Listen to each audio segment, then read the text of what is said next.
Nothing to be scared of. But who doesn't like a good, clean scare? Filmmakers have been terrifying audiences for years. Wes Craven is one of the best. Throughout his career, he's turned his nightmares into movies. And he's done it again with his latest creation, Wes Craven's New Nightmare. Tonight, he makes a little movie for us about making this movie. He's managed to tame his own fears. Perhaps he can help you tame yours.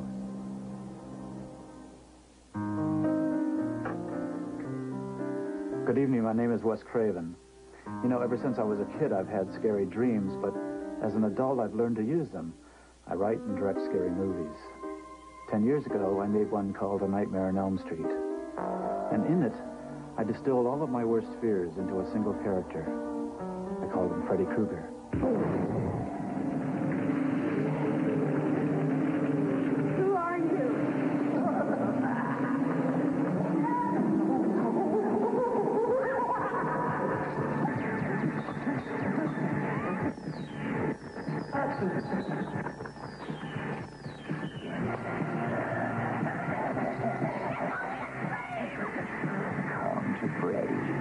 People always ask me where I got the idea for such a hideous creation.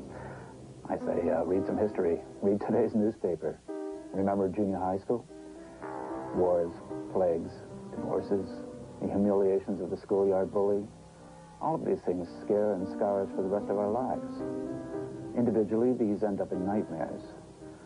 And collectively, as a society, they end up as the contents of our horror films. Freddy Krueger is like evil itself. The cruel invader of our childhood's most innocent dreams.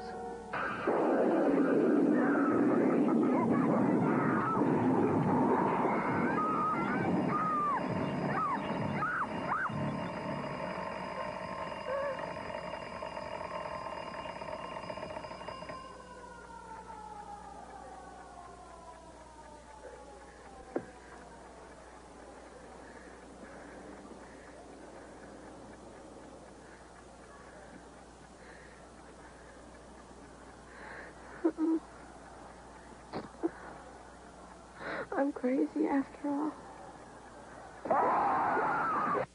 The odd thing was, as Freddy grew more and more frightening with each nightmare sequel, my own childhood nightmares faded farther and farther away. The other interesting thing was the way he affected kids. At first he scared the pants off them, of course, but after a while, they started to love him. And the actor that portrayed him. Let's bring him out. He is the best of the bad. Let's say hello to Robert Englund. Remember Heather Langenkamp? She played Nancy in the first Nightmare on Elm Street. She was the one person brave enough to admit Freddy was real and to face him. This courage allowed her not only to survive Freddy, but to defeat him.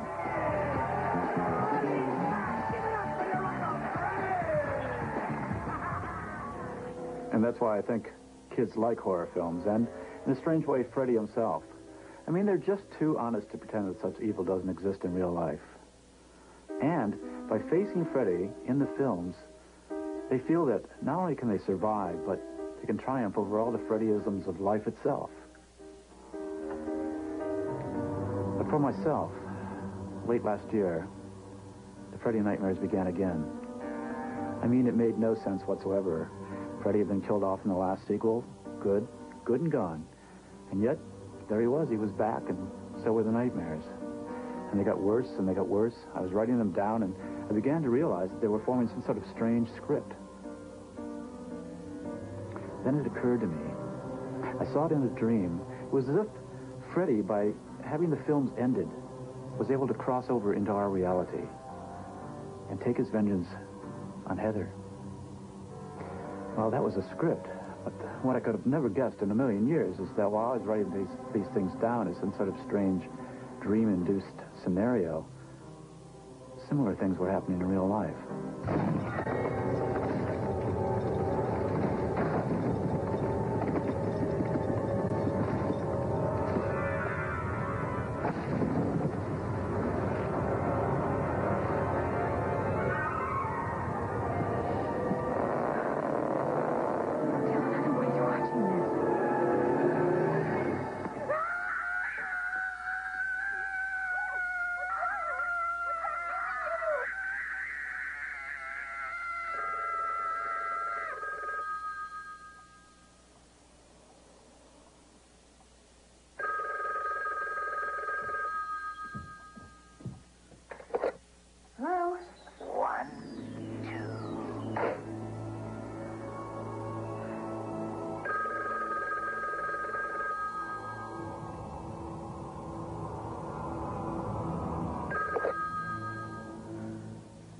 Flo. Freddy's coming for you.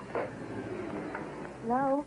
Heather, it's Sarah Risher over at New Line Cinema. Still not realizing what was going on with Heather, I, in the meantime, had told Bob Shea. He was the producer of the original Nightmare. I told him about the script that was coming out of my dreams. And he immediately called in Heather. I would love to talk to you. How would you like to join us in the definitive Nightmare? I thought you killed Freddie off. Well, we did. But the fans, the fans, God bless them, they're clamoring for more. I guess evil never dies, right? I don't know, Bob. I'm flattered, really. But I have a kid now, and Well, so? I'm not sure about doing horror. Oh, come on, Heather. Kids love horror.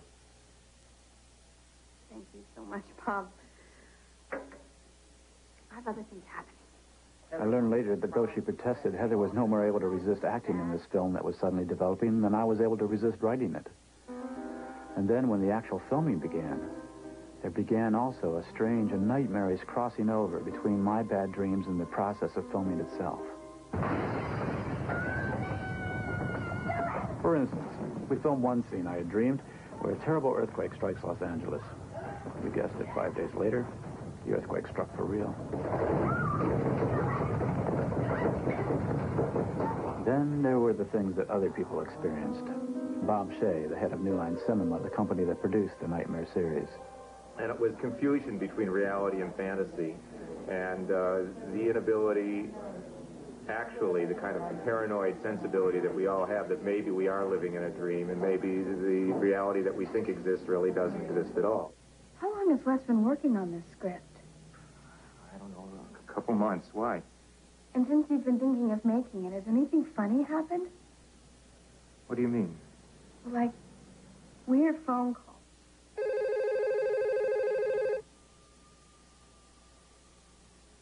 Or nightmares. Why don't you answer your phone, Bob?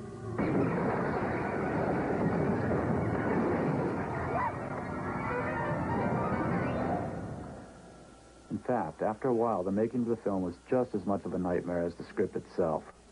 And we all realized that until we finished the film right down to the last terrifying page, we were in for the ride of our lives. Julie, we're still in. I don't know.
And the odd thing was, as soon as the film finished, the nightmares stopped, and we were all safe again. And that's how I honestly think it works. There's no telling when evil might come again, but if and when it does, the worst thing we can ever do is pretend it's not there. One way or the other, evil is always nearby.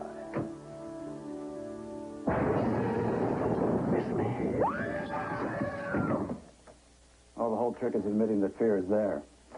Then you turn your back on it and get on with the rest of your life. Now, good night, and I wish you sweet dreams. The most haunted man in American history. When we return.